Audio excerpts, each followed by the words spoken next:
من الشیطان الرجیم بسم اللہ الرحمن الرحیم۔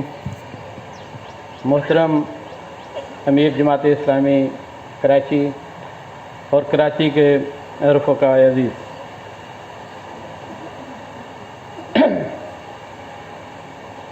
کراچی کے ارکان سے گفتگو کرنے کا مطلب کچھ اسی طرح ہی ہے کہ جیسے کوئی آدمی ٹنڈو محمد خان سے اٹھ کے آئے اور الازہر یونیورسٹی یا کیمبرج میں جا کے گفتگو کرنے کی جسارت کرے، لیکن یہ ہے کہ یہ چونکہ حکم تھا اس لیے یہ گستاخی کرنے کی ہمت جو ہے وہ کر لی اور آ گیا ہوں۔ صورت یہ ہے کہ جماعت اسلامی پاکستان کے 80 سال ہو گئے ہیں۔ یہ سال جو ہے جماعت اسلامی کی تاسیس کے 80ویں سال کو شروع کر رہا ہے، جس میں 51 برس جو ہیں وہ میں نے خود اس قافلے کے ساتھ گزارے ہیں، جس کا مطلب ہے پہلے 29 سال نہیں، کیونکہ پیدا نہیں ہوئے تھے۔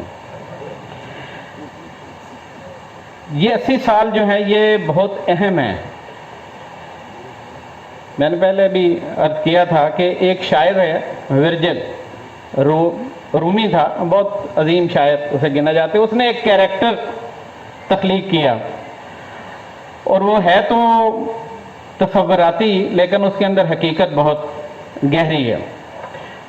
اس نے ذکر کیا ہے کہ ٹرائے پہ یونانیوں نے جب حملہ کیا اور اس کو گھیر کے وہاں لوٹ مار شروع کی، آگ لگانی شروع کی، تو بہت سے لوگ جو تھے وہ جانے بچا کے بھاگ رہے تھے اور مال و دولت لے کے وہ اپنی راہ لے رہے تھے، لیکن وہ کہتا ہے کہ میں نے یہ دیکھا کہ ایک آدمی ہڈیوں کا پنجر اٹھائے ہوئے بھاگ رہا ہے، اور میں نے کہا کہ تم کچھ لے کے نہیں جا رہے، نہ سونا نہ چاندی نہ مال نہ دولت، یہ کیا ہے؟ اس نے کہا یہ میرا ماضی ہے، یہ میرا بابا ہے، یہ میرے 80 سال ہیں۔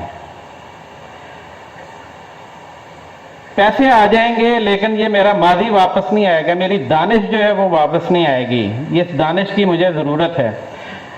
یہ صورت ہے کہ آج ہم جب اس قافلے کے ساتھ چل رہے ہیں تو ہماری وہ دانش، ہمارا وہ سفر اور ہماری وہ پوری عظمت جو ماضی میں گزری ہے وہ ہمارے اگر ساتھ نہیں ہوگی تو ہم مستقبل کا کوئی راستہ بنا نہیں سکیں گے۔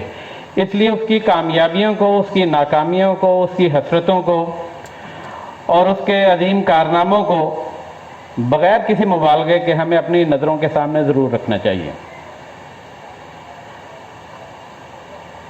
جماعت اسلامی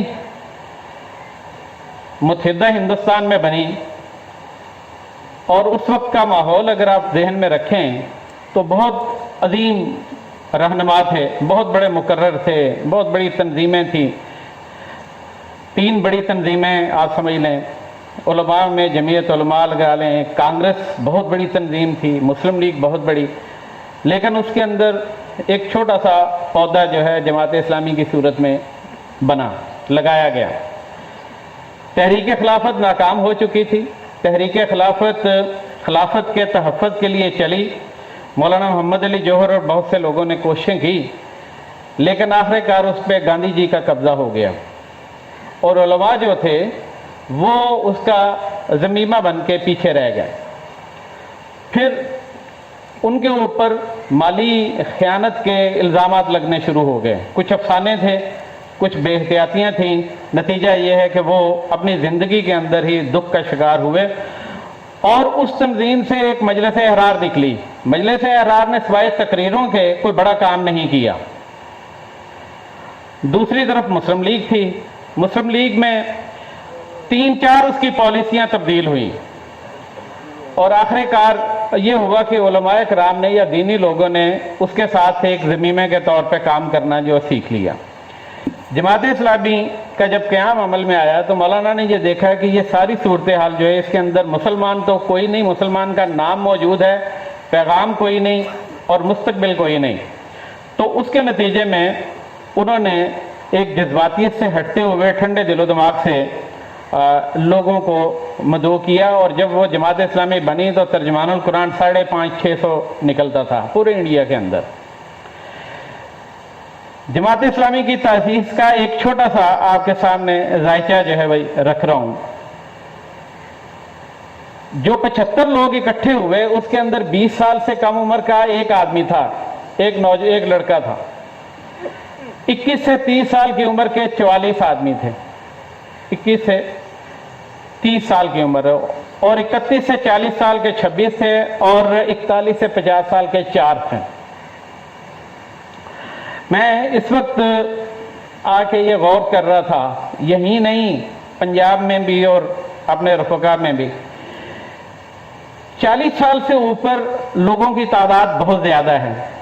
یہاں جب جماعت بنی تو وہ 40 سال کیا 30 سال سے کم عمر کے لوگ سب سے زیادہ تھے، آدھے سے زیادہ، یعنی 44 لوگ جو تھے وہ جماعت اسلامی بنانے والے تھے 21 سے 30 سال کی عمر کے، اور 31 جو تھے وہ باقی تھے۔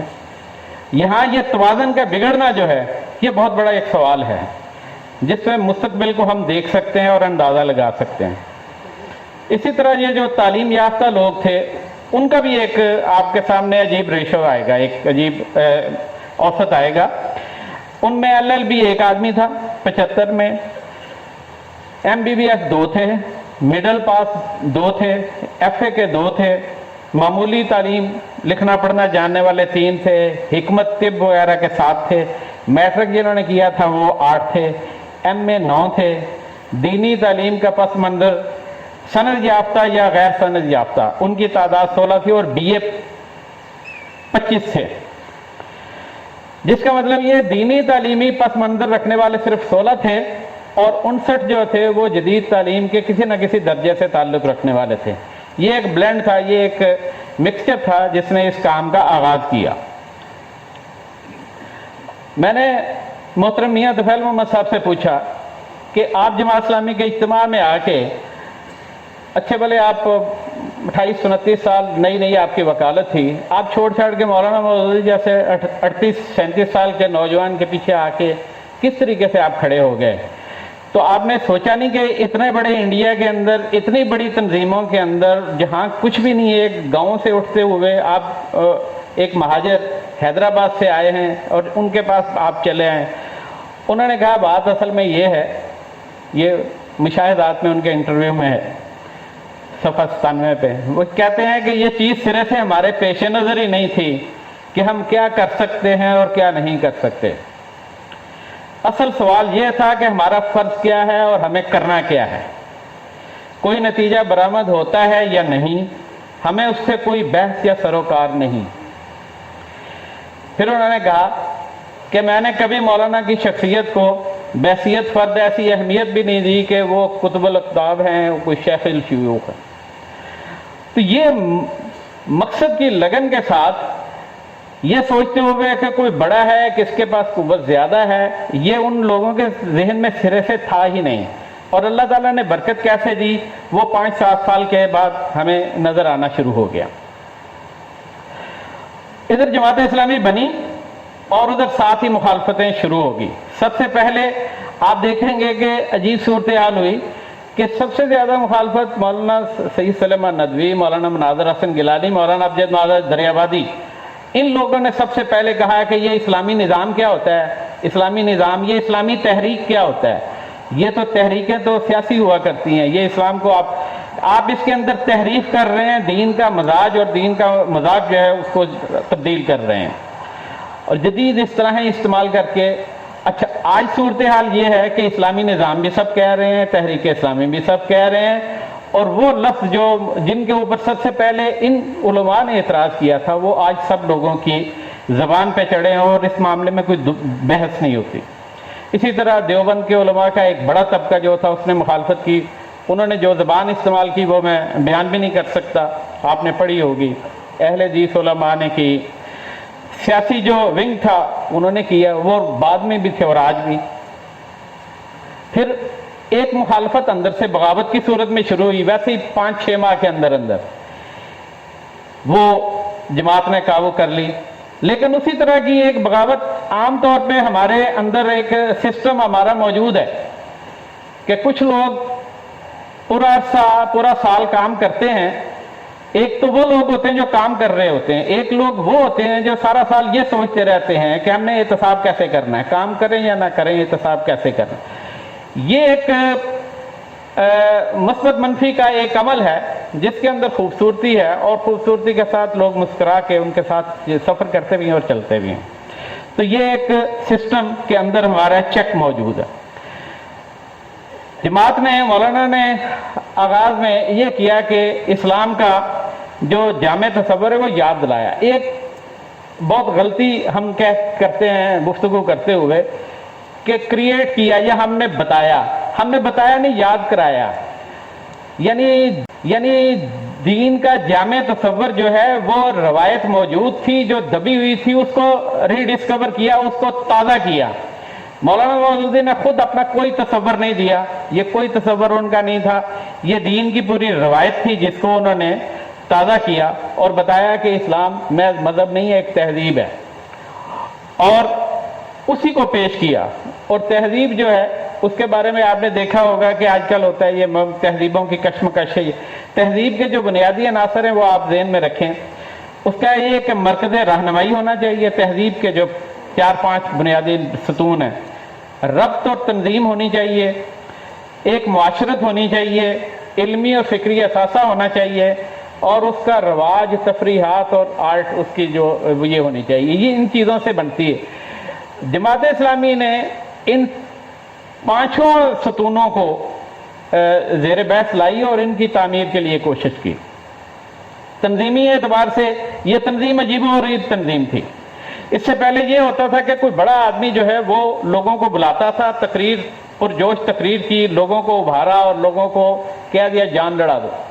مولانا نے ٹھنڈے طریقے سے تقریر کی, ٹھنڈے طریقے سے لاجک کے ساتھ بات کی, لوگوں کو کے دلوں کو دست پہ دستک دی اور اپنی نہ شخصیت کا دباؤ ڈالا. پہلے دن سے کہا کہ میں احتساب کے لیے پیش ہوں. کوئی شیخ یہ کبھی نہیں کہتا, وہ تو کہتا ہے کہ میں اللہ کا خاص بندہ ہوں. مولانا نے یہ سرے سے کہا ہی نہیں. تقریر جو ہے لچھے دار وہ کی ہی نہیں, اور ممبری جو ہے اس کا فارم جو ہے وہ ضرور دیا لیکن اس کے ساتھ فیس کوئی نہیں مانگی. بنیادی چیز یہ رکھی کہ ایمان ہو, فکری یکسوئی ہو, نفاق نہیں ہونا چاہیے طبیعت میں, حلال و حرام کی فکر ہونی چاہیے, اور جواب دہی کا احساس ہونا چاہیے. جس کے پاس یہ دولت ہے وہ جماعت اسلامی میں آ سکتا ہے.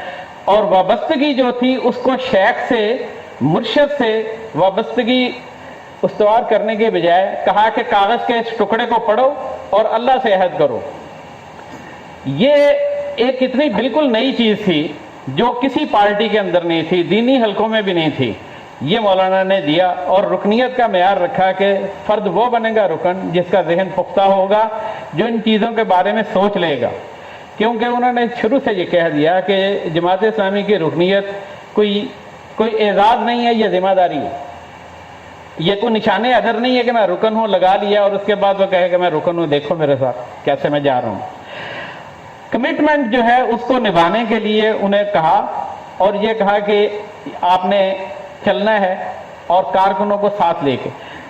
رکن جو ہے صرف وہ قیمتی نہیں ہے, کارکن اس سے بھی زیادہ قیمتی ہے, کیونکہ کارکن سے ہی رکن بنے گا. اس لیے کارکن اور رکن کو دونوں کو لے کے چلے. اس لیے ابتدائی زمانے میں اجتماع کارکنان ہوتا جس میں ارکان بھی ہوتے تھے, کارکنان بھی ہوتے تھے. اور اس کے بعد صورت یہ ہوئی کہ کہا کہ کوئی ڈھیل نہیں دی جائے گی, اور کامیابی ناکامی کا کوئی خوف ہی نہیں تھا کہ کوئی کم ہوں گے یا زیادہ. اس میں اب یہ کچھ اعداد و شمار آپ کے سامنے رکھ رہا ہوں. 1941 میں 75 ارکان تھے, 1944 میں 455 تھے, 46 میں 486 تھے, کیونکہ 45 میں 100 ارکان کم کر دیے, اور اس کی آگے وجہ بیان کروں گا.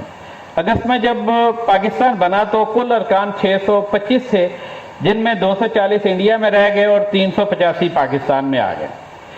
جماعت اسلامی بننے کے 2 سال 7 مہینے کے بعد مولانا مودودی رحمۃ اللہ علیہ نے 26 مارچ 1944 کو تقریر کرتے ہوئے ایک بات کہی. یہ 4-5 جملے بہت اہم. مولانا نے فرمایا, ہماری انتہائی احتیاط کے باوجود ایسے اچھے خاصے لوگ, یہ رکنوں کے بارے میں کہہ رہے ہیں, ہماری انتہائی احتیاط کے باوجود ایسے اچھے خاصے لوگ ہمارے نظام میں آ چکے ہیں جنہیں اس کام سے حقیقی دلچسپی اور وابستگی نہیں ہے۔ اس میں دو لفظ بہت اہم ہیں، انتہائی احتیاط اور اچھے خاصے لوگ۔ یہ ذرا ذہن میں رکھیے کہ مولانا مودودی کے ہاں مبالغہ نہیں تھا۔ ایک بروہی مرحوم نے مولانا کے بارے میں لکھا کہ میں نے مولانا مودودی کے ساتھ جتنا سفر گزارا، جتنا انہیں قریب سے دیکھا، ان کے ہاں مبالغہ نہیں تھا، وہ ہرے کو گہرا ہرا نہیں کہتے تھے، ہرے کو ہرا ہی کہتے تھے۔ ایک ایسا محتاط آدمی یہاں دو لفظ جو ہے سپرلیٹو ڈگری میں کہہ رہا ہے۔ ہماری انتہائی احتیاط کے باوجود یہ 2 سال 7 مہینے ہوئے جماعت اسلامی کو بنے ہوئے، ایسے اچھے خاصے لوگ ہمارے نظام میں آ چکے ہیں جنہیں اس کام سے حقیقی دلچسپی اور وابستگی نہیں ہے۔ جماعت کے بعض یا اکثر ارکان ہفتہ وار اجتماعات میں شریک نہیں ہوتے یا گنڈے دار طریقے سے شریک ہوتے ہیں۔ بعض ارکان ویسے ہی ٹھنڈے، بے روح اور جامد و ساکن ہیں جیسے اس سے پہلے تھے۔ ہمیں کثرت تعداد کی نمائش درکار نہیں، وہ فربہی یعنی وہ موٹاپا مطلوب نہیں جو جسم کو طاقتور بنانے کے بجائے الٹا بوجھل بنا دے۔ یہ مولانا نے جماعت بننے کے اور اتنی احتیاطوں کے باوجود اور اس کے نتیجے میں 100 ارکان کی قربانی دے دی۔ یہ مطلب ہے تصور لے کے وہ چلے۔ اس کے بعد پھر مولانا نے 1970 میں 26 اگست 1970 کو تقریر کرتے ہوئے تاریخ کے سفر کو اپنے ذہن لوگوں کو یاد دلانے کے لیے یہ جملہ فرمایا، خواہ کوئی ہم نے یہ سوچا، میں نے یہ سوچا، خواہ کوئی رہے یا کوئی جائے، عزیز سے عزیز آدمی بھی چلا جائے تو کوئی پرواہ نہیں، لیکن تنظیم میں ڈھیل نہ ہونے دی جائے، اس لیے کہ غیر منظم جماعت کبھی ایسی طاقتوں کا مقابلہ نہیں کر سکتی جو تنظیم اور اس کے مقاصد سے نبرد آزما ہو۔ ایک قلیل تعداد اگر منظم ہو، حکمت اور صبر کے ساتھ کام کرے تو وہ پوری قوم کو سنبھال سکتی ہے، لیکن لاکھوں انسانوں کی بھیڑ آپ جمع کر دیں، اس کے اندر تنظیم نہ ہو تو وہ کوئی کام نہیں کر سکتی۔ یہ چیز جو ہے یہ ساتھ ساتھ چل رہی تھی۔ اب اس کے ساتھ ایک اور چیز ہوئی، تربیت کا انتظام۔ آپ بڑے بڑے دارالعلوم میں چلے جائیں، وہاں وہ درس دیتے ہیں، درس بخاری دیں گے، لیکن استاد بھی یہ نہیں کہیں گے آپ نے یہ کرنا ہے، یہ نہیں کرنا، وہ کہتے ہیں یہ جب پڑھ رہا تو یہ خود بخود کرتے ہی چلا جائے گا۔ ان کے ہاسٹل کی زندگی، ان کے آپس کے تعلقات، ان کی اونچ نیچ، ان کی معاشرت، اس کے اندر آپ کو تربیت نام کی چیز کے جو پہلو ہے وہ دکھائی نہیں دے گا۔ لیکن یہاں مولانا نے یہ دیکھ کیا کہ سیاسی تنظیموں میں تربیت نہیں تھی اور دینیوں میں بالکل نہیں تھی، تو انہوں نے تربیت جو ہے وہ کرنے کا آغاز کیا، اور عملی تربیت کے لیے ہر کارکن کو کہا کہ دعوت کے لیے نکلو۔ دعوت کے لیے نکلے گا، مشکلات پیش آئیں گی، پڑھے گا اور پھر جواب دے گا، نتیجتاً اپنے معیار کو بلند کرے گا۔ فکری تربیت کے لیے اجتماعات کا نظام رکھا اور ایک نصاب رکھا۔ کارکنوں سے یہ کہا کہ علماء سے نہ الجھیں، یہ خاص طور پہ کہا، مناظرے نہ کریں، جو جھگڑے اسے تحمل سے جواب دیں، میری ذات کا دفاع نہیں کریں، جب لوگوں کے پاس جائیں تو سوال جواب تو آپ کو آنا چاہیے، اگر آپ پڑھیں گے نہیں تو آپ جواب کیسے دیں گے۔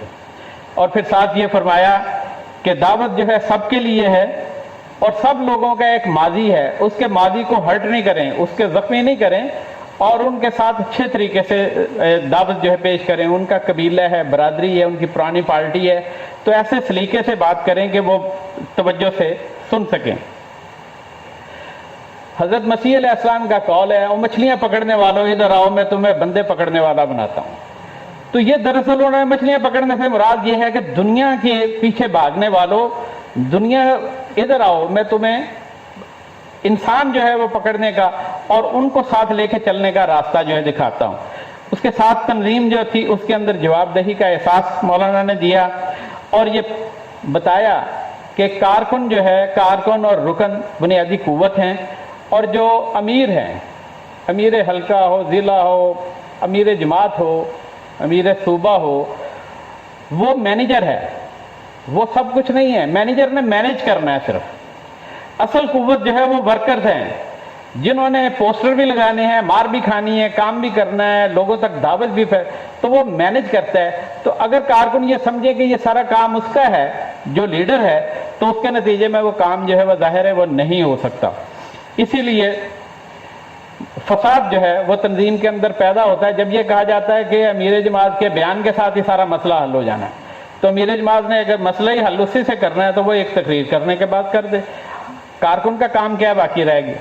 اس کے بعد یہ کیا کہ قدیم اور جدید، یا تو یہ تھے کہ لوگ جدید علم والے تھے اور یا قدیم والے. انہیں کہا، علماء سے یہ کہا کہ آپ فقہی جو تنگنائے ہیں یا اپنی جو وہ فکر ہے اس سے بلند ہو کے یہ دیکھیں کہ دین صرف ان بحثوں کے اندر نہیں، دین ایک پوری مجموعی دعوت کا نام ہے، اس کی طرف آئیں. اور جو جدید تعلیم یافتہ جو دیندار لوگوں سے دور تھے ان سے یہ کہا ہے کہ آپ اپنے گمراہی کے سرچشموں سے نکلیں اور دین کے قریب آئیں. تو ان لوگوں کو آپس میں اکٹھا کیا. پارٹی کا نظام جو تھا علماء کے ہاں بھی جواب دہی چند لوگوں میں تھی، لیکن یہاں کہا کہ مالیات کا حساب، چادر کا حساب مانگو. مالیات کی رپورٹ جو تھی اس کا نظام پیش کرنے کا تصور دیا. یہ کسی سیاسی پارٹی میں نہیں تھا، کسی دینی پارٹی میں نہیں تھا. جماعت اسلامی نے یہ آغاز میں دیا اور یہ اس کی بہت بڑی قوت تھی جس نے اس کو اعتماد جو ہے وہ دیا. اور جو لوگ اعانت دیں ان کے بارے میں کہا کہ ان کے ذرائع آمدن کے بارے میں بھی دیکھ لیں، اور جو اثر انداز ہونا چاہے اس سے ایک پیسہ نہیں لیں. یہ اور کارکن جو ہے وہ خود پیسے بھی دے. اس راہ میں خدمت خلق کا کام جو ہے آپ کے سامنے ہے، اور اس میں بہت احتیاط کا کہا، اور فسادات میں بہت احتیاط کا کہا. اور فسادات ہو رہے ہیں، لوگوں کی مدد کے لیے، لوگوں کو بحال کرانے کے لیے لاشیں پڑی ہوئی ہیں 1947 کی. مولانا خود کھڑے بدبو کے وہاں پہ، اور مکھیاں ہیں لاشوں کے اوپر، وہ کھڑے تدفین کرا رہے ہیں. یہ لاہور میں والٹن میں بہت بڑا، اور یہ سمن آباد میں. تو وہ کہتے ہیں کہ اس طریقے سے یہ سارے کام جو تھے وہ کر رہے ہیں اور لوگوں سے کہہ رہے ہیں کہ یہ آپ نے اس طریقے سے چلنا ہے. یہ بالکل ابتدائی زمانہ تھا کہ 385 ارکان کے ساتھ لٹے پٹے ہم یہاں آ گئے. آتے ہی 1-1.5 مہینے کے بعد جو جگہ ملی تھی وہاں سے بھی ہمارے مسلم لیگ کے بھائیوں نے اٹھا کے باہر پھینک دیا. نتیجتاً مولانا نے کہا کہ ہم اب کوئی کلیم نہیں کریں گے، ہمارے لوگ کوئی کلیم نہیں کریں گے. اور تمبو کناتیں لگا کے ان کے اندر دفتر بنا دیا. بہت سی کتابیں مولانا کی ضائع ہوگی، کاغذات جو ہے برباد ہو گئے، بارشیں ہوئیں. پھر ایک کرائے کی یہ 5-6 ذیلداد پارک میں 1-2 کوٹھیاں جو ہیں وہ لی. اور اس کے ساتھ یہ ہوا کہ کوئی اسمبلی نہیں تھی. صوبائی اسمبلیوں کے اندر ہم نہیں تھے، قومی اسمبلی کے اندر کوئی نہیں تھے، دستور ساز اسمبلی میں نہیں تھے. صورت یہ تھی کہ مولانا شبیر احمد عثمانی صاحب بھی تقریباً یہی سمجھ رہے تھے کہ شیخ الاسلام کا اگر عہدہ ہوگا تو بس کافی ہے. باقی علماء کا بھی یہی تھا کہ کوئی فرق نہیں پڑتا، یہ کام کرنے والوں کا جو کام چلا رہے ہیں وہ چلاتے رہیں، ہم اپنا کام کرتے رہیں گے. بھانت بھانت کی بولیاں بول رہے تھے لوگ کہ پاکستان اس لیے نہیں بنا، اس لیے بنا ہے. عجیب و غریب قسم کا، اور تباہی بربادی تھی. لیکن مولانا نے اس پوری فضا کے اندر 6 جنوری کو سب سے پہلی تقریر کی پنجاب یونیورسٹی لا کالج میں. وہاں کے وائس چانسلر ڈاکٹر عمر یاد ملک تھے، میتھمیٹکس کے تھے. انہوں نے بلایا، وہ جماعت کے ہمدرد تھے. انہوں نے بتایا اسلامی قانون کے نفاذ کی عملی تدابیر. یہ پہلی تقریر تھی. اسی دن دوسری تقریر مولانا نے ریڈیو پاکستان سے کی، اسلام کا اخلاقی نظام. پھر 20 جنوری کو اسلام کا سیاسی نظام، اور 19 فروری کو پہلی مرتبہ 19 فروری 1948 کو پہلی مرتبہ مطالبہ نظام اسلامی رکھا. قائد اعظم کی زندگی میں رکھا، پاکستان بننے کے یہ 4-5 ماہ کے اندر اندر رکھا. اور 18 مئی کو پاکستان کو ایک مذہبی ریاست ہونا چاہیے. کیا پاکستان کو ایک مذہبی ریاست ہونا چاہیے؟ اس پہ ایک مکالمہ تھا. وجیہ الدین ریڈیو پاکستان کے ایک اینکر پرسن تھے، ان کے ساتھ مولانا کی ڈیبیٹ ہوئی ریڈیو پاکستان پہ، جو مشرقی پاکستان میں بھی سنی گئی اور یہاں بھی سنی گئی. اب آپ یہ دیکھیں کہ 50 آزمائی جو ہے وہ کی جا رہی ہے، اور وہ دلیل کے ساتھ بات کر رہے ہیں، آگے بڑھ کے بات کر رہے ہیں، اور تصور کو واضح کر رہے ہیں. اور یہ قائد اعظم کی زندگی میں ہو. لیکن اس کے ساتھ ہی یہ ہوا کہ قائد اعظم کا انتقال ہوا، پوری لیڈرشپ جو جماعت کی تھی وہ جیلوں میں چلی گئی، لیکن مطالبہ نظام اسلامی کی جو چنگاری سلگائی تھی وہ ایک شعلہ جوالہ بنی، اور 12 مارچ 1949 کو قرارداد مقاصد منظور ہوئی، جس کے پیچھے اصل قوت جماعت اسلامی کی تھی۔ یہ تھوڑے سے ارکان تھے، اور یہ وہ ارکان تھے، یہ وہ جماعت تھی جس کے بارے میں عمومی طور پہ کہا جاتا تھا تم نے پاکستان کی تعمیر میں حصہ نہیں لیا، تو کوئی کہتا تھا تم مخالف ہو، کہتا تھا کچھ، لیکن اس کے باوجود بات ان کی چلی۔ اس کے بعد ہم دیکھتے ہیں کہ 24 جنوری 1951 کو مولانا سید سلیمان ندوی کی، جن کا یہاں قریبی مقبرہ ہے، ان کی سربراہی میں اجلاس ہوا جس میں علماء کے 22 نکات جو ہے منظور ہوئے۔ بعد میں دساتیر جتنے بنے، 54 کا، 56 کا، 62 کا، 73 کا، ان میں قرارداد مقاصد اسی طریقے سے رہے، اور وہ اتنا بنیادی اصول اس کے اندر طے ہوا کہ حاکمیت اللہ کی ہے، ووٹ لوگوں کا ہے، رائے لوگوں کی ہے، لیکن وہ رائے جو ہے اللہ کی حاکمیت کے تابع ہے۔ یہ بنیادی اصول جو تھا یہ پاکستان کے اندر ان لوگوں سے طے رہا ہے جن کے اندر ہمارا ایک آدمی بھی الیکٹڈ موجود نہیں تھا۔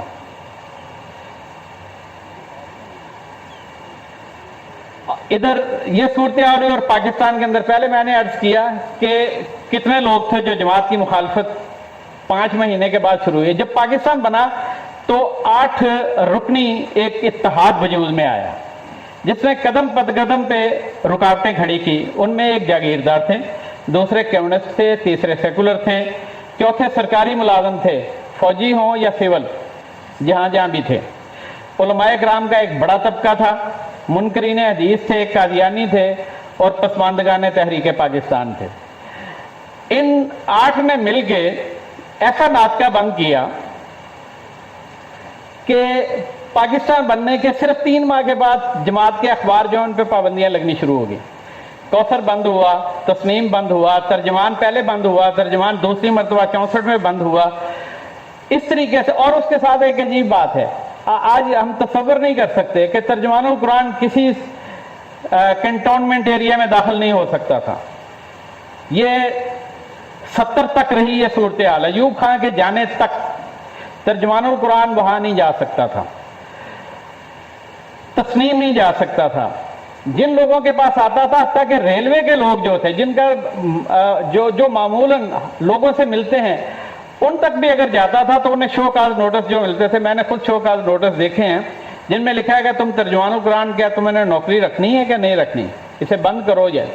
تو اس اتنی شدید مخالفت کے باوجود یہ لوگ کام کرتے چلے گئے، اور کام جو ہے وہ آگے بڑھا، اور اس نے راستہ نکالا۔ اور ہم دیکھتے ہیں کہ اور وہ راستہ کیسے نکلا، اس راستے کی بنیادی وجہ یہ تھی کہ لوگ صاحب فہم تھے، آج بھی صاحب فہم ہیں۔ اس وقت پڑھنے سے محبت کرتے تھے، پڑھنے سے نفرت نہیں کرتے تھے۔ واجبی پڑھے لکھے جو تھے وہ بھی پڑھنا، اگر پڑھ نہیں سکتے تھے تو سن کے علم جو تھے حاصل کرتے تھے۔ ہر گھر میں ہر بندے کے پاس چھوٹی موٹی لائبریری تھی، وہ لائبریری رکھتا تھا، کتاب دیتا تھا، کتاب خریدتا تھا، کتاب دے کے پوچھتا تھا تم نے کیا پڑھا ہے اس میں، تمہیں کوئی مشکل تو نہیں پیش آئی۔ یہ مطلب ہے ہر دل کے دروازے پہ دستک دیتا تھا۔ ہر فرد جو تھا وہ ذمہ داری کے ساتھ بات کو سمجھنے کی کوشش کرتا تھا، غیر جذباتی اپیل کی جاتی تھی۔ مولانا مودودی نے اس بارے میں یہ فرمایا کہ جو پڑھے بغیر لکھتا ہے وہ کیچڑ اگلتا ہے، اور جو پڑھے بغیر بولتا ہے وہ آگ اگلتا ہے، یہ مولانا نے فرمایا۔ صورت یہ ہے کہ یہ صورتحال ہے، اور اس کے ساتھ مولانا مودودی نے خود ایک بات عجیب کہی۔ مولانا نے فرمایا بعض کا تازہ دم ہونے کے لیے میں اپنا پرانا لٹریچر پڑھنے کی ضرورت محسوس کرتا ہوں۔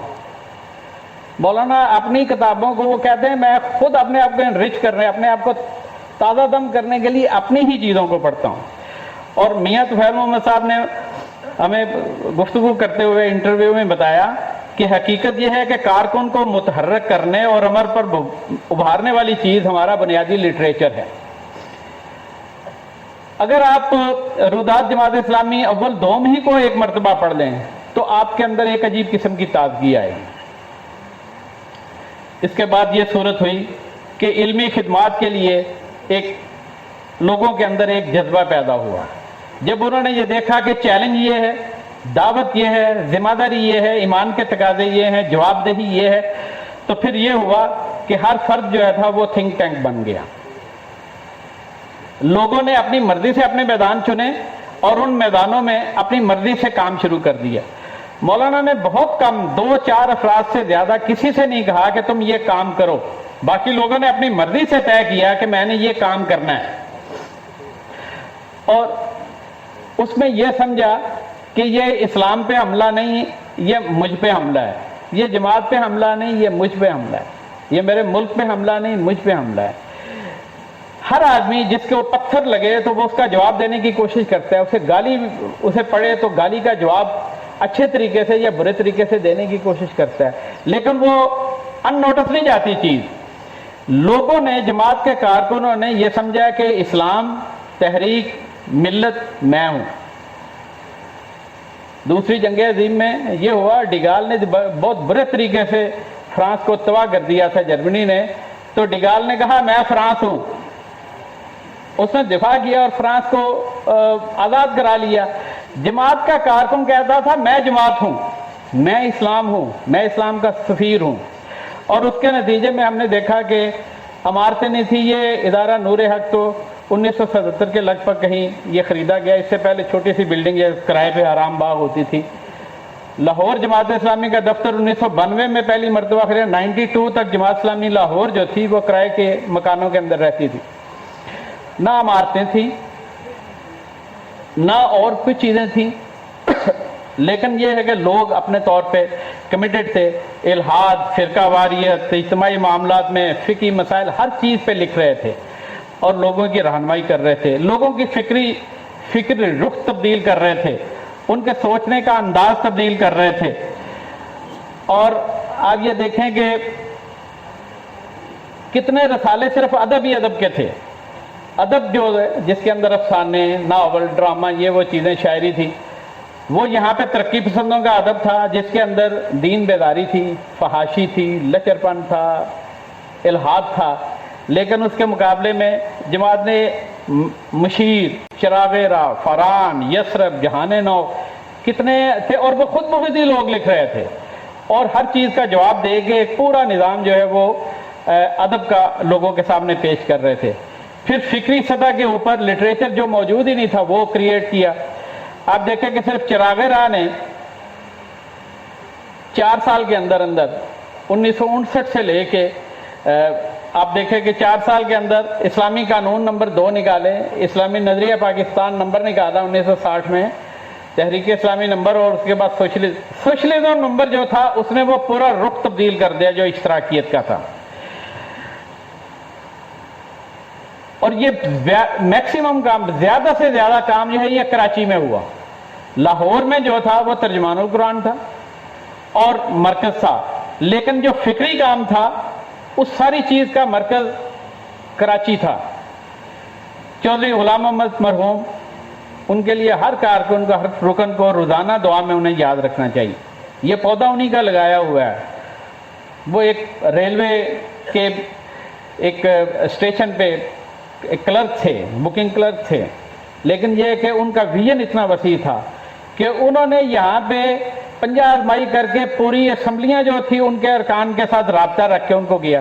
1954 میں 1956 کے دستور کے لیے میں پڑھ رہا تھا کہ وہ مری میں اجلاس ہوتے تھے گرمیوں میں، تو وہ چلے جاتے تھے، وہاں ایک مسجد تھی اس کے اندر رکتے تھے. صبح اٹھ کے وہ جتنے ارکان اسمبلی تھے ایک ایک کے ساتھ بات کر رہے ہیں، حالانکہ وہ جماعت کے تھے.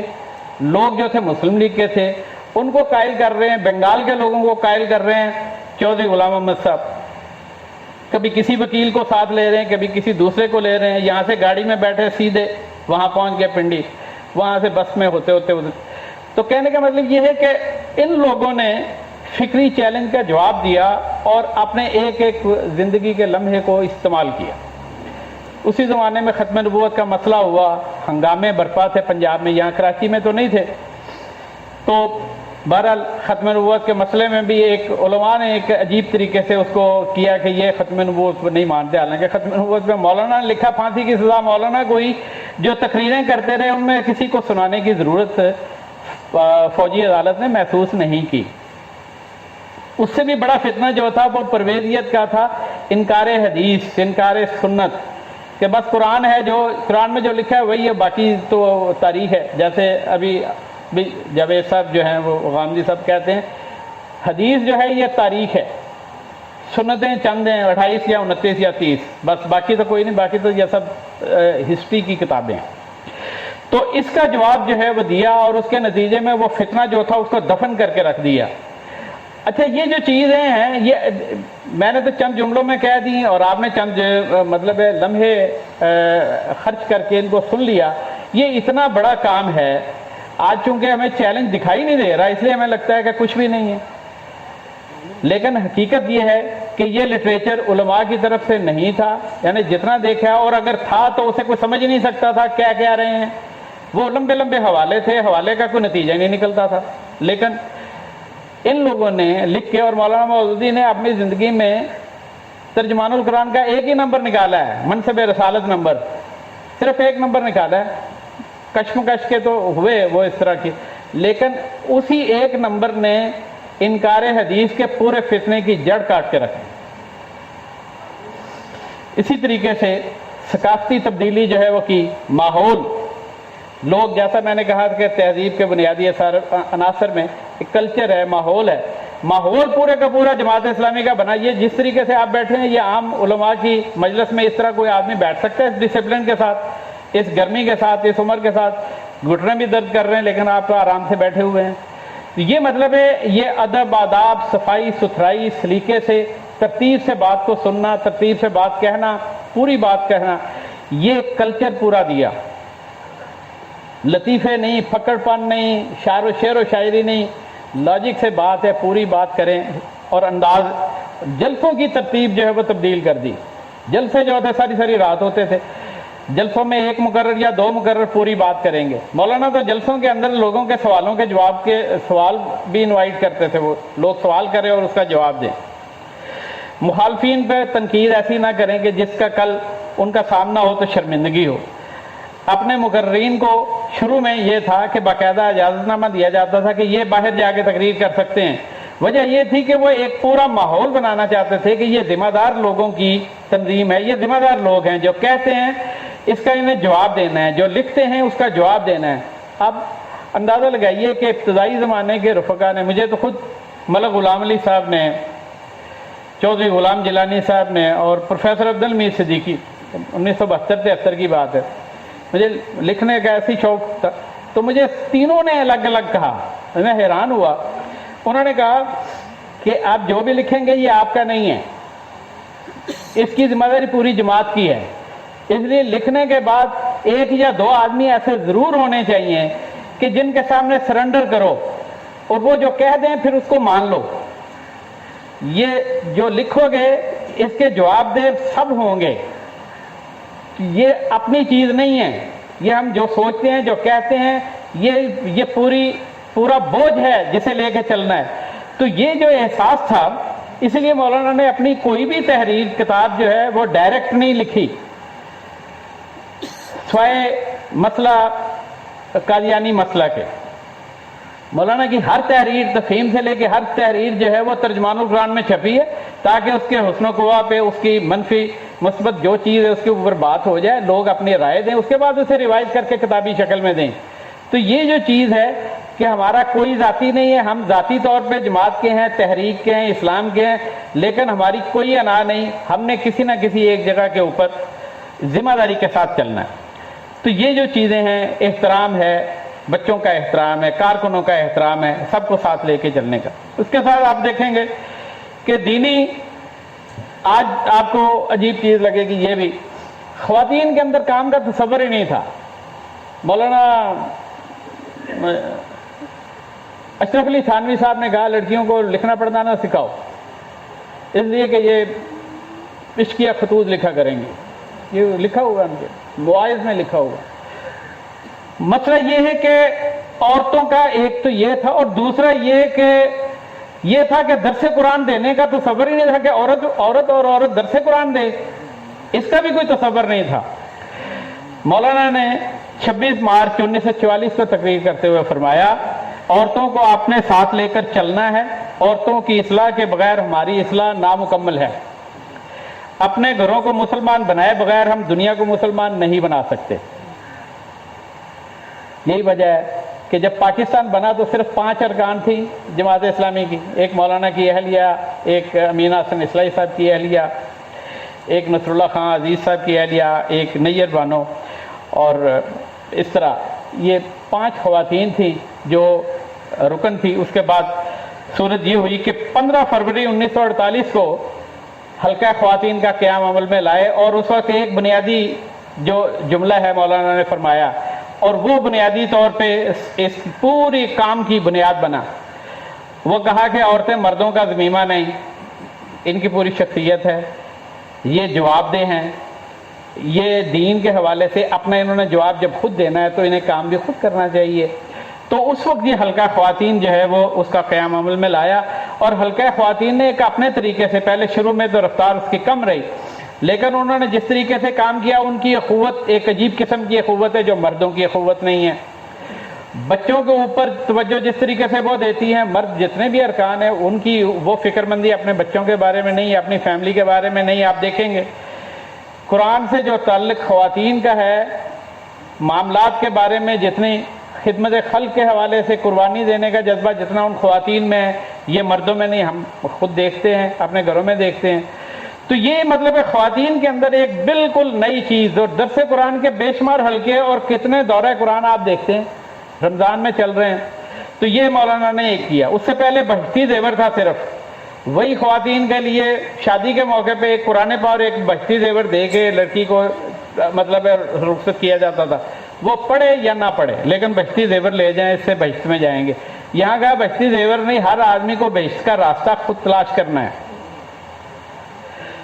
پھر 21 ستمبر 1969 کو اسلامی جمعیت طالبات کا قیام عمل میں لایا، اور اس سے بھی جو یونیک بات ہے خواتین کے حوالے سے میں عرض کروں گا، رسالے جتنے نکلتے تھے وہ افسانے تھے، عشق و عاشقی کے ایک افسانے، جنوں پریوں کی کہانیاں، پتہ نہیں کیا کیا بکواسیات تھی، لیکن جماعت اسلامی نے ایک عجیب و غریب صحافت جو ہے وہ پیش کی، الحسنات، عفت، بطور، پکار۔ یہ رسالے جو تھے ان کے اندر ایک نیا لٹریچر جو ہے، ایک نیا نظام فکر جو ہے، اس کے ساتھ کہانی لکھی گئی، نظم لکھی گئی، زندگی گزارنے کے اصول لکھے گئے۔ ایک اکیلی بنت الاسلام جو ہے مولوی ظفر اقبال صاحب کی بیٹی، اس اکیلی خاتون نے اتنا لٹریچر تیار کیا کہ کتنے مرد، کتنے جو مفتیان ہیں وہ اتنا لٹریچر نہیں، انہوں نے افسانہ لکھا، ناول لکھا، حدیث پہ کام کیا، قرآن پاک پہ کام کیا، فقہ پہ کام کیا، اور وہ خاموشی سے نہ کسی جلسے میں جاتی تھی، ایک کالج میں پڑھاتی تھی بنت الاسلام میں۔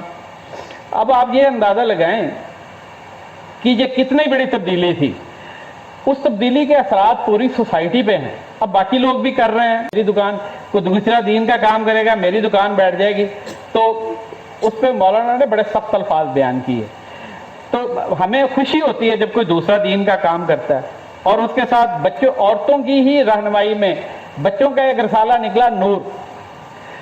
ایک تو بڑے رسالے ہیں نا، بچوں کا نور جو ہے، اب کتنے نور پڑھ کے اب بوڑھے ہو گئے ہیں، بچپن میں پڑھا ہوگا، لیکن وہ نور جو تھا اس کے اندر چھوٹی چھوٹی کہانیاں اور چیزیں جو ہے وہ کر کے ایک لٹریچر تیار کیا۔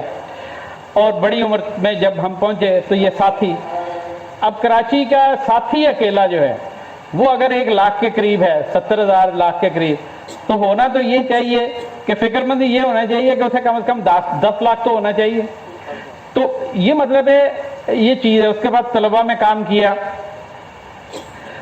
وہ آپ تقریباً آدھے لوگ اسلامی جمعیت طلبہ کے ہیں، اس لیے اس کے اوپر اتنی لمبی چوڑی بات کرنے کی ضرورت نہیں کہ جمعیت نے کس طریقے سے رخ تبدیل کیا، تعلیمی اداروں کا کلچر تبدیل کیا، وہاں کی اسٹوڈنٹ یونین کے فنکشن تبدیل کیے، ادب آداب جو ہے استادوں کا وہ بحال کیا، وہاں کی لائبریریوں کو ٹھیک کیا، وہاں نقل کے کلچر کو کیسے ختم کیا، لوگوں کی خدمت خلق کے لیے کیسے کام کیا، یہ ساری چیزیں جو ہیں اسلامی جمعیت طلباء نے کی، رسالے نکالے اور کیے۔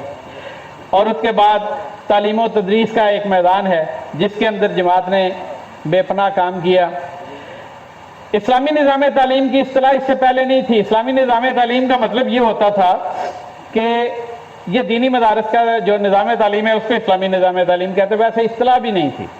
لیکن اسلامی جمعیت طلباء کے دستور یہ 1952 میں یہ لفظ اسلامی نظام تعلیم جو جدید تعلیم کو بھی مولڈ کرے گا، تبدیل کرے گا، یہ وہاں سے شروع ہوئی اور آج ہر آدمی اسلامی نظام تعلیم کی بات کر رہا ہے۔ یہ سارا کام آپ نے کیا ہے اور اس کے نتیجے میں معاشرے کے اندر یہ بتایا کہ تعلیم تجارت نہیں خدمت ہے۔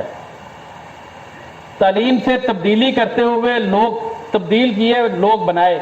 ایک اکیلا مدرسہ شاہ ولی اللہ اورینٹل جو اسکول تھا، کالج تھا، یہ منصورہ میں، سندھ والے منصورہ میں، اس اکیلے کے اتنے افراد تھے کہ اب تک اس کے افراد جو ہیں وہ ہمیں دکھائی دیتے ہیں۔ ہمارے تعلیمی ادارے بنے ہیں لیکن اس نوعیت کا کوئی ادارہ جو ہے وہ نئی بات میں بن سکا، اس کی ہمیں ضرورت بھی ہے اور اس طریقے سے خدمت کرنے کی بھی ضرورت ہے اور نظام کو بھی ٹھیک کرنے کی۔ اس کے ساتھ جماعت نے جمہوری قوتوں کے ساتھ، کیونکہ جماعت کا تصور یہ تھا کہ جمہوریت ہوگی تو ہم بات کریں گے، خفیہ طریقے سے سازش کے ذریعے تبدیلی نہیں لائیں گے، کھلے عام تبدیلی لائیں گے۔ نتیجتاً جمہوری قوتوں کے ساتھ اور علماء کے ساتھ دینی معاملات میں اور سیاسی معاملات میں مختلف اتحاد بنتے رہے اور ملک کے سیاسی اجتماعی نظام کو متاثر کیا۔ اور چند لوگ جو تھے، 2 لوگ یا 1 لوگ آدمی اسمبلی کے اندر موجود ہے، لیکن آپ کی مرضی کے مطابق دستور میں ترامیم ہوئیں، اس کا رخ تبدیل ہوا۔ 73 کا آئین جو ہے اس وقت 3 رکن تھے ہمارے، چوتھے شہید ہو گئے تھے۔ اس کے باوجود یہ ہے کہ حفیظ پیرزادہ صاحب دستور کا مسودہ لے کے مولانا مودودی کے پاس آئے۔ ایئرپورٹ پہ لوگوں نے پوچھا کہاں، کن سے مل کے آئے ہیں؟ انہوں نے کہا میں سب سے نیک نہاد آدمی سے مل کے آئے ہیں۔ انہوں نے کہا مولانا مودودی نے کہا میں نے جو کہنا تھا کہہ دیا۔ کہنے کا مطلب یہ ہے کہ تعداد کی کمی کے باوجود وزن تھا اور وہ وزن جو تھا اس کا ترجمہ بھی ہوتا تھا اور وہ زبان بھی بنتا تھا، وہ کاغذ پہ لکھا بھی جاتا تھا اور اس کے بعد نافذ بھی ہوتا تھا۔ تو یہ جو چیز ہے یہ اس کے پیچھے قوت تھی، قوت جو تھی وہ ارکان کی تھی اور ارکان جو تھے ارکان۔ پارلیمانی اور بلدیاتی نظام میں حصہ لیا اور یہ سب سے بڑا جو بلو دیا پاکستان کے سیاسی نظام میں، جو زلزلہ برپا کیا، وہ تھا اپریل 1958 کا الیکشن کراچی میں ہوا۔ تو یہاں پہ پوری کوشش کے باوجود حکومت کی، یہ دارالحکومت ہوتا تھا، یہ اسلام آباد ہوا کرتا تھا پاکستان کا، تو یہاں اپریل 1958 کا الیکشن جماعت اسلامی نے بلدیہ کا جیت لیا۔ تو اس کے بعد لوگوں کے کان کھڑے ہوئے کہ یہ ملک کا نظام اور باقی سیاست اور یہ پتہ نہیں کیا ہو جائے گا۔ اس کے بعد پھر انہوں نے کرنا شروع کیا اور کئی لوگوں نے اس پہ لکھا ہے کہ 58 کے وہ بلدیاتی انتخابات کی کامیابی جو جماعت اسلامی کی، اس نے اکتوبر 1958 میں مارشاء اللہ کی راہ ہموار کی۔ لوگوں نے کہا کہ یہ تو پھیلتے چلے جائیں گے کیونکہ چیلنج کرنے والی کوئی قوت ہی نہیں تھی۔ اور تو اس طریقے سے سب کو ساتھ لے کے چلے اور تبدیلی جو ہے وہ پیدا کی۔ پھر آپ نے کتنے ہیں ایسٹ پاکستان، جہاد، اخوان المسلمون، جہاد افغانستان، سب پہ کام کیا۔ معاشی میدان کے اندر جو کی چیزیں، اشتراکیت تھی جو ہر چیز کو بہائے لیے چلی جا رہی تھی، اس کا راستہ روکا اور درسگاہوں میں، فیکٹریوں میں، مزدوروں میں کے اندر، کسانوں کے اندر جا کے کام کیا اور اشتراکیت کے بارے میں جو تصور تھا اس کو واضح کیا۔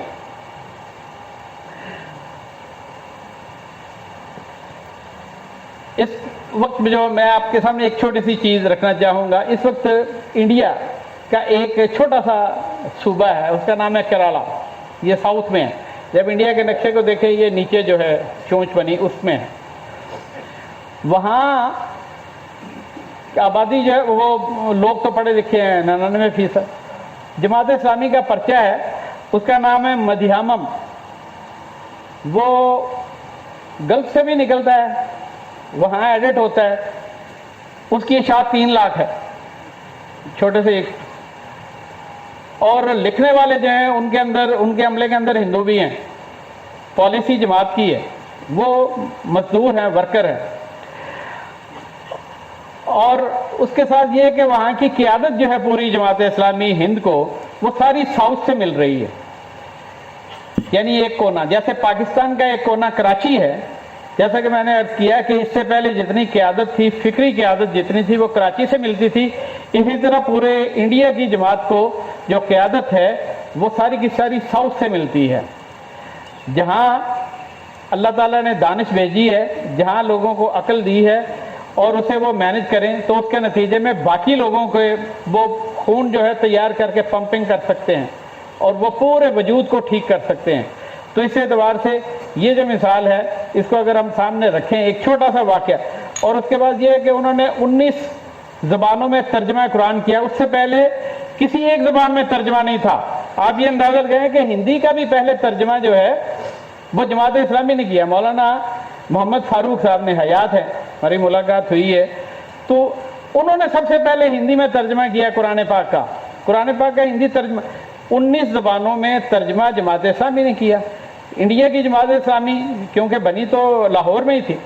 تو کہنے کا مطلب یہ ہے کہ یہ سارے اثرات جو ہیں، یہ آپ کے بھائی بند جو ہیں، جنہیں یہ لکیر صرف مٹاتی نہیں ہے، وہ موجود ہیں، وہ کام کر رہے ہیں. اور اتنے برے حالات میں انہیں تو دور دور تک نظر نہیں آتی، نہ کوئی سیٹ جیتنی نظر آتی ہے، نہ حکومت بنتی نظر آ رہی، لیکن اس کے باوجود وہ جان لڑا بھی رہے ہیں، کام کر بھی رہے ہیں، سوچ بھی رہے ہیں، نئے نئے راستے بھی تلاش کر رہے ہیں، مایوس بھی نہیں ہوتے، پیسہ بھی لگاتے ہیں، جانیں بھی لگاتے ہیں. تو جبکہ یہاں یہ ہے کہ ہم کچھ کریں تو اس کے نتیجے میں ہمارے ہاتھ میں، ہماری گرفت میں جو ہے ماحول یا پوری سوسائٹی آنے کے امکانات بھی موجود ہیں. جب یہ صورت ہے تو ہمیں یہ دیکھنا چاہیے کہ ہم کس وجہ سے اتنے تھوڑ دلے ہو جاتے ہیں، کیوں ہمارا دل ٹوٹ جاتا ہے. یہ کانچ کا دل کب سے بنا ہے ہمارا؟ مشرقی پاکستان میں دیکھیں، مشرقی پاکستان جب بنا، الگ ہوا، یعنی 1947 میں جب بنا پاکستان، تو 5 ارکان تھے. مولانا نے یہاں سے اسد گیلانی صاحب، چودھری علی احمد صاحب کو بھیجا. جمعیت کے ناظم اعلیٰ حسین خان صاحب ہوتے تھے، وہ چٹاگانگ چلے گئے. درمیان میں سے نظامت اعلیٰ چھوڑ کے وہ پھر ابصار عالم صاحب ہو گئے. انہوں نے چٹاگانگ کو اپنا مرکز بنایا. یہ لوگ ڈھاکہ میں گئے. میں نے خود وہاں سے پوچھا، اور اسد گیلانی صاحب بھی بتاتے ہیں کہ ہم اپنے کام، میں نے کہا آپ نے کام کیسے کیا وہاں؟ انہوں نے کہا ہم نے کام ایسے کیا کہ چودھری علی احمد صاحب اور میں، ہم پریس کلب چلے جاتے تھے، ہم بار کونسل چلے جاتے تھے، ہم اخباری جو نمائندے تھے ان سے ملنے چلے، یونیورسٹی میں چلے جاتے تھے، ہم گفتگو کرتے تھے اسلام کے بارے میں، پاکستان کے بارے میں، مسئلہ قومیت کے اوپر بات کرتے تھے، اشتراکیت پہ بات کرتے تھے. لوگ سوال کرتے تھے، جب سمجھتے تھے کہ سوال کے جواب میں کوئی کمزوری ہے، رات بھر تیاری کرتے تھے، دوسرے دن پھر چائے پہ بیٹھ جاتے. آپ اندازہ لگائیں کہ ایک پاکٹی ہاؤس ہوتا ہے لاہور میں، جہاں یہ جتنے بڑے صحیح ادیب جو ہیں وہاں بیٹھا کرتے تھے. مجھے خود ظہیر کاشمیری، جنہوں نے کہا ہمیں چراغ آخر شب، ہمارے بعد اندھیرا نہیں اجالا، اس نے کہا یہاں میاں طفیل محمد صاحب آیا کرتے تھے، ہمارے ساتھ گفتگو کیا کرتے. یعنی اتنی مصروفیت کے باوجود، نظم کی ذمہ داری کے باوجود، ان پکڑ لوگوں کے اندر، ان پینے پلانے والے لوگوں کے اندر جا کے دعوت پھیلا رہے ہیں، ان کے سوالوں کا جواب دے رہے ہیں. یہ اعتماد مل ہی اس وقت سکتا ہے جب آپ کا انٹریکشن ہوگا. جب آپ پنجہ آزمائی کریں گے تو پتہ چلے گا کہ دشمن کے ہاتھ میں قوت کیا ہے. دشمن کی صرف تحریروں کو پڑھنے کے نتیجے میں دشمن کی قوت کا اندازہ نہیں ہوگا جب تک اس کے ساتھ ٹیبل پہ نہیں بیٹھا جائے گا. یہ لوگ اس طریقے سے ان لوگوں سے ملتے بھی تھے، ان سے بات بھی کرتے تھے. اور اس کے بعد یہ ہے کہ یہ 13 فروری کی بات ہے، یہ اسی مہینے کی، میں نے ایسٹ پاکستان، یہ بنگلہ دیش سوال کیا مرکز سے کہ مجھے کچھ اعداد و شمار چاہیے. مشرقی پاکستان کے بارے میں آپ ذہن میں رکھیے کہ اتنے برے حالات ہیں کہ ان کے ادارے تباہ کر دیے، کتابیں جو ہیں لائبریریوں سے نکال دیں، الیکشن میں حصہ نہیں لے سکتے، ٹانگیں توڑ دیں، عورتوں کو جیلوں میں ڈالا گیا. یہ یہاں تو کبھی نہیں ہوا. طالبات کو ڈالا گیا.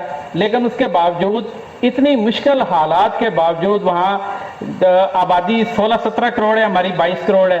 تو اس کے چند اعداد و شمار صرف اپنے ذہن میں تازہ کرنے کے لیے میں آپ کے سامنے رکھتا ہوں کہ یہ 13 فروری